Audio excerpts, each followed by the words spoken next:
Testing 1, 2.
Good evening, everyone. Thank you for joining us today.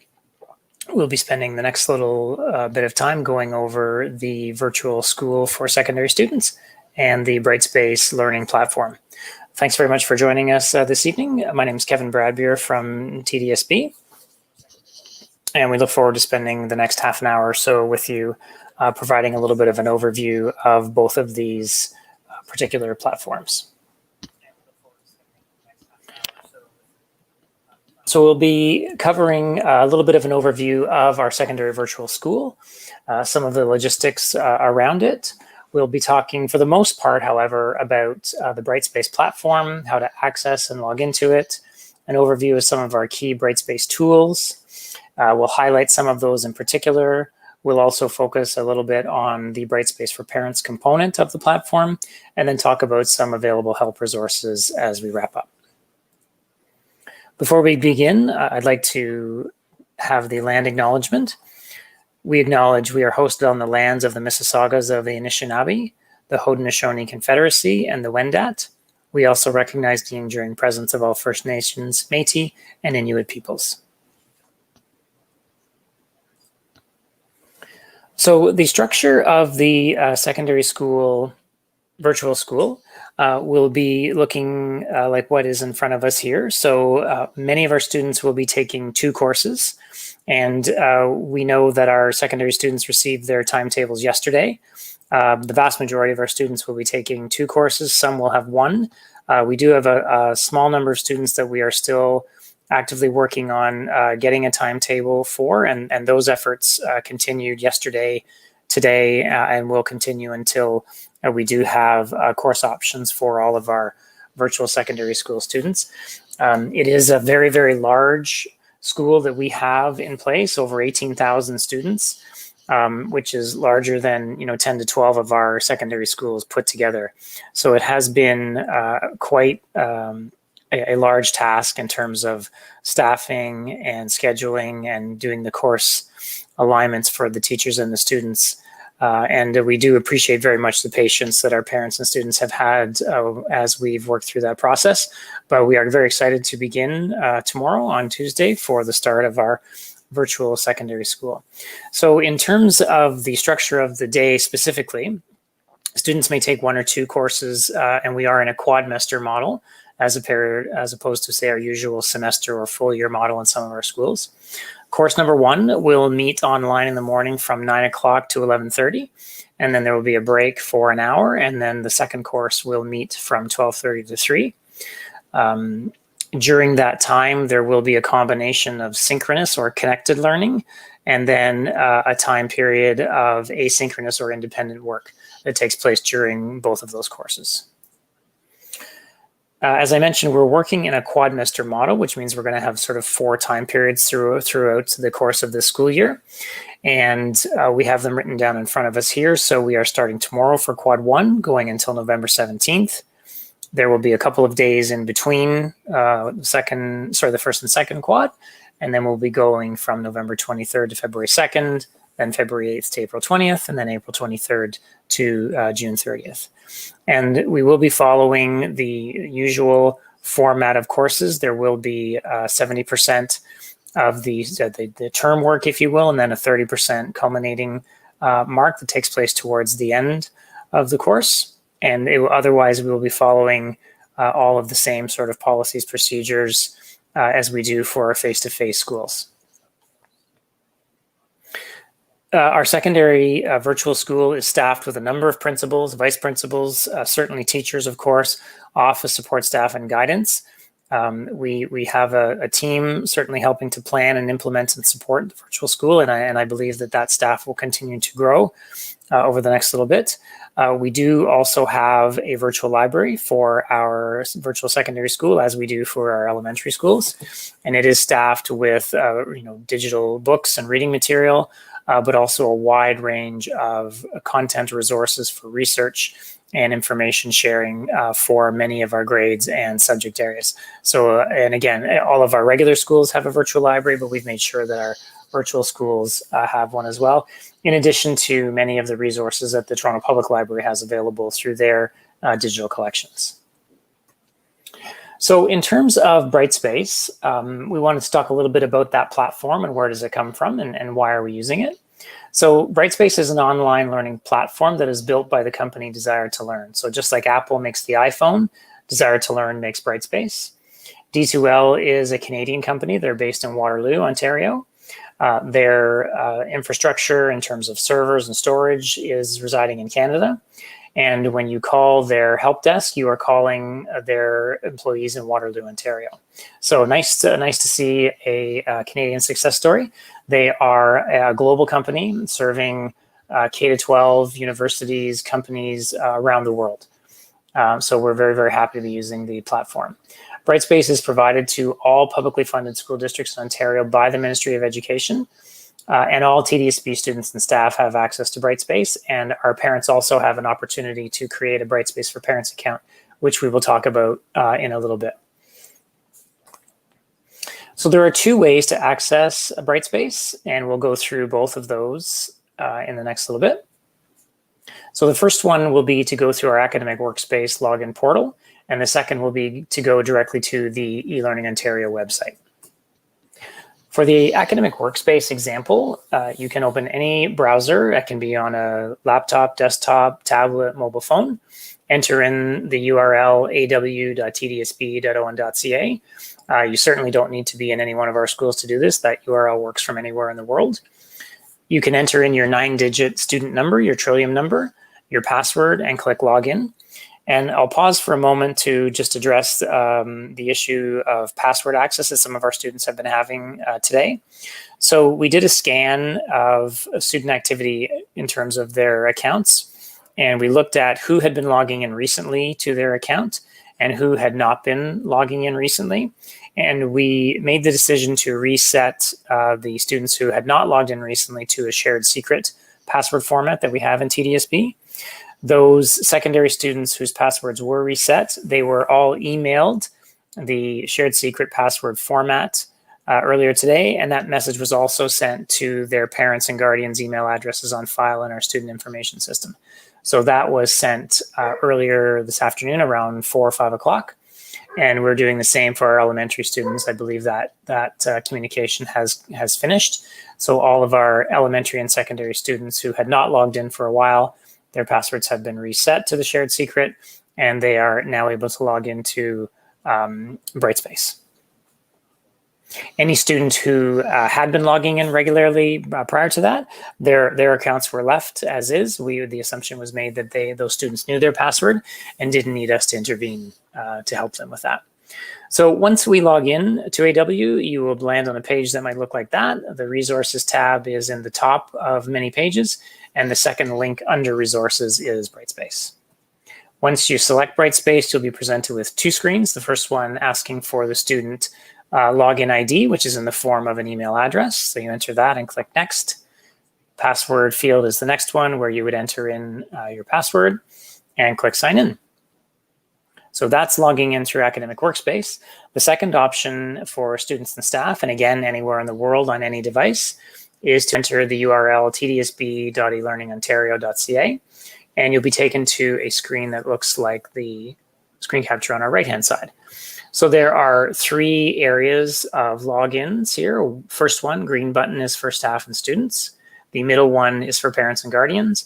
And the third one, the orange tile, is for our e-credit or e-summer students, which we're not certainly using at this time of year. So for our students, they'll be using the green button, and for our parents, they'll be using the blue button.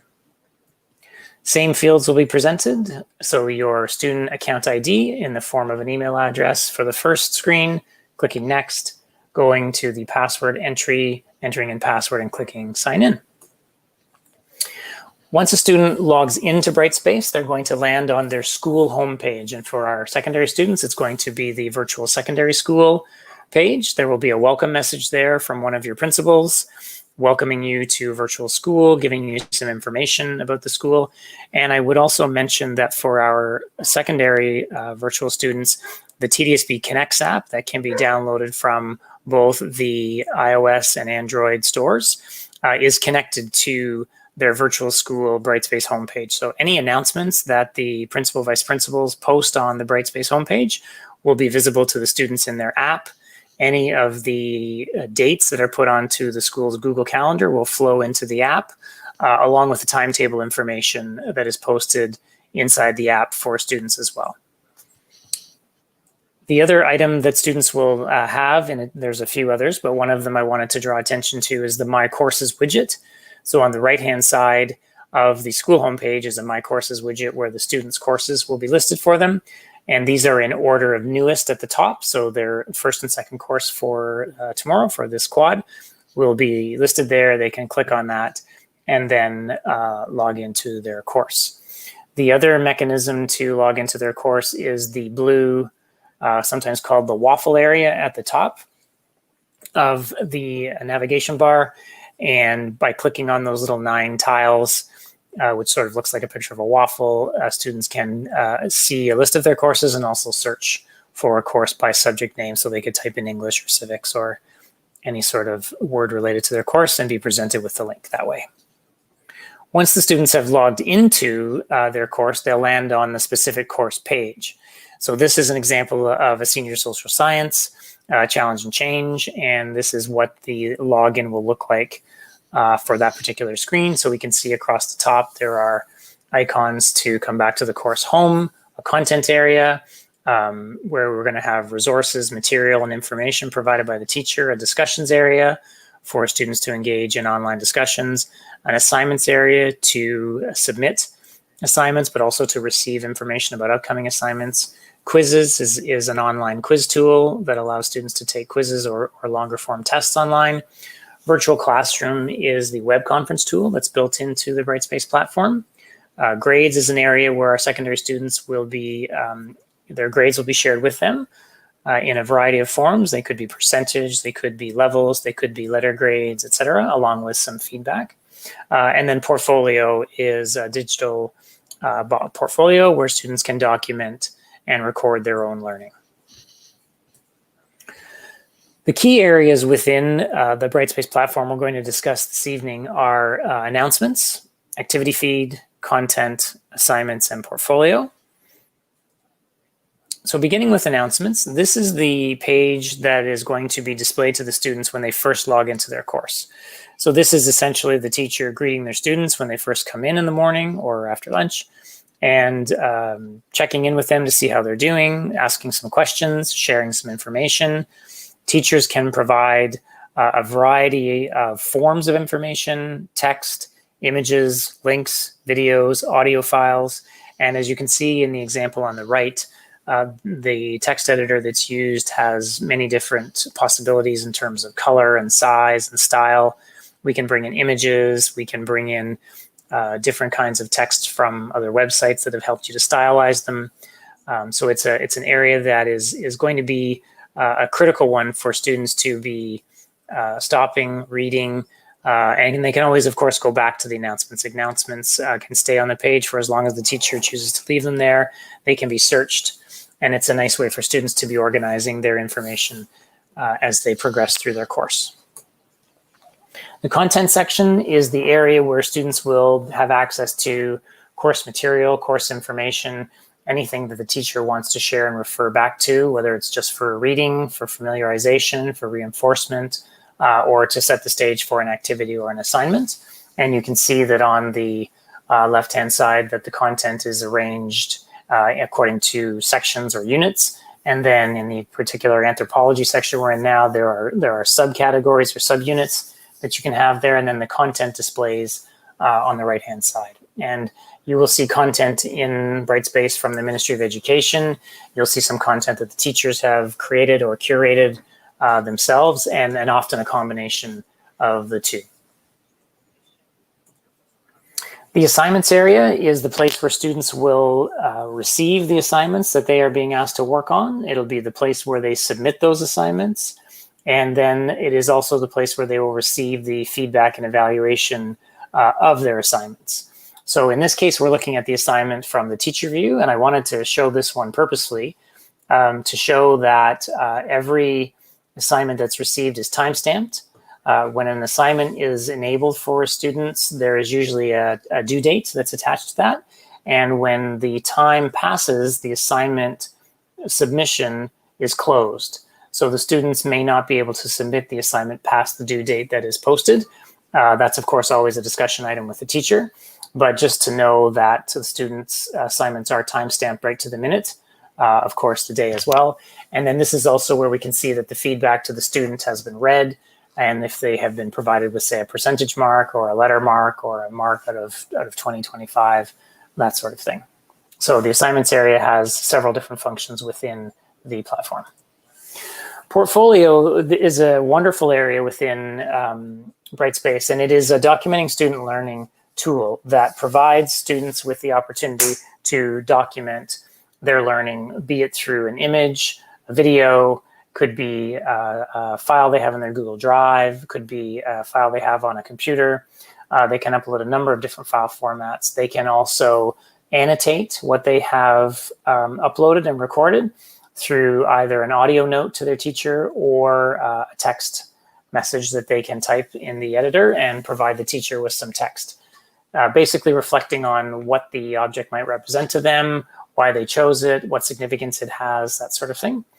The other side of it is the teacher side, where they will be able to see the artifacts that have been uploaded. They can attach curriculum expectations to those artifacts. They can provide the students with feedback, and they can also share the artifacts with parents through the Brightspace for Parents tool. So we see the portfolio tool being used all the way from kindergarten up to grade 12. We see our kindergarten students using it for simple things like patterning and colors and groups of numbers, all the way up to students in our higher grades using it to document a science experiment or how they solved a math problem or how the steps they went through to acquire a particular phys ed or dance skill. So it's quite a wonderful tool that we have access to in the platform, and it's available as an iOS, Android app, or through the Brightspace web access as well.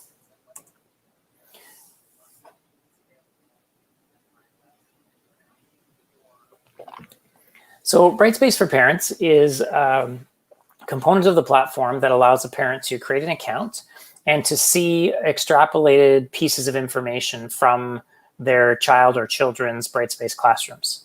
So in this particular example, the parent has 3 children in the district. So if you have more than one child, you will land on the page where there is a tiled view with each child's name.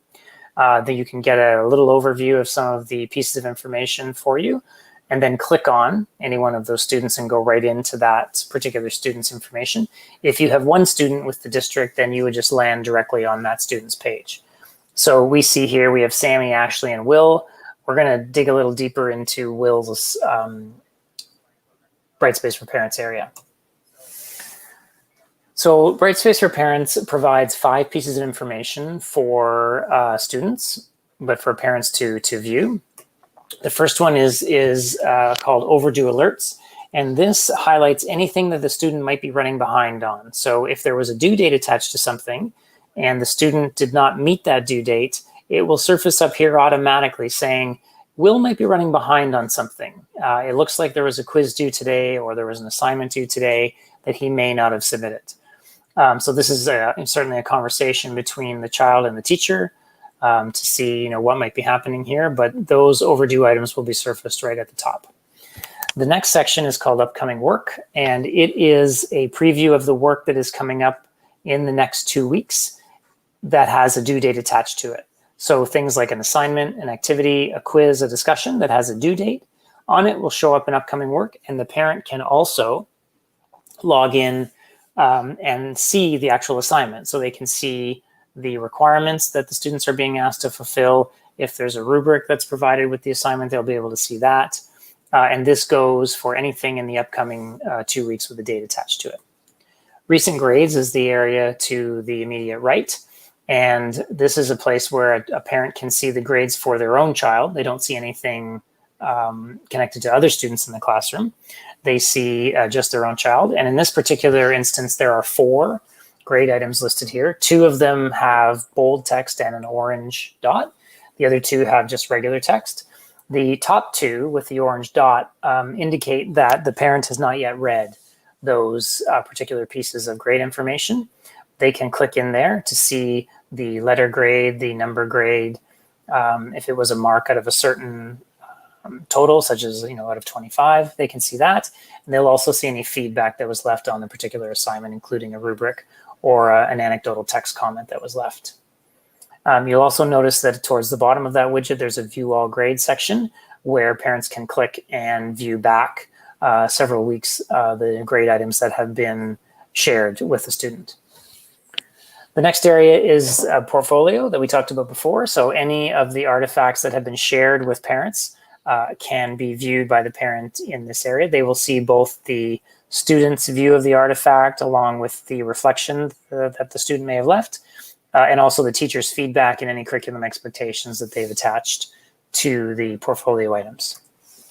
The last section is called Latest Posts, and these are items from the activity feed within the class that the teacher wants to share with both the students and the parents.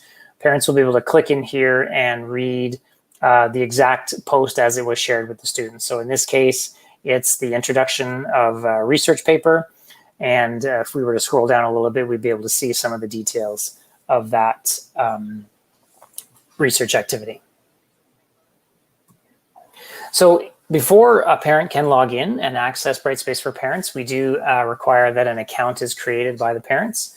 So when we, as a parent, visit that tdsb.elearningontario.ca link from the previous screen, we land on a screen that looks like this. And the very first time, you need to click on the blue link at the very bottom that's highlighted with the red box saying sign up now. So once we do that, we'll be taken to the screen that looks like this, where we begin to create our account. So the first step is to enter in the email address that is on file with your child's school. And for us, that means that it's entered in our student information system. So if you've received an email from your child's school, this is that email address exactly.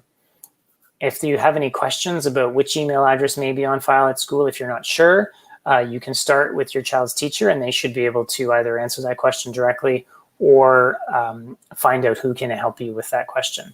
But if you're receiving emails from your child's school through School Messenger, use that email address in this first area. Click the send verification code. So it basically just verifies that the email address is typed in correctly and functioning. You'll get that verification code and there'll be a little box there to paste that into. The next two areas are for the password. So you can create your password, enter it in there, confirm it. That password will stay with you as long as you have children within TDSB. It will not expire at the end of the school year. The next section is the student number. So this is the 9-digit Trillium student number that all of our students have. I would imagine that almost all of our secondary students will know that Trillium number off by heart. But if they do require assistance, the teacher will be able to help them with that information. The last piece of information there is the postal code, and we do ask for the postal code that's on file in our student information system. And I forgot to mention in the student number, if you have multiple children within the district, you only need to put one of those in. You don't need to put all of them in any sort of sequence, just one is sufficient. And then when this information is provided, you agree to the terms of use and you hit create.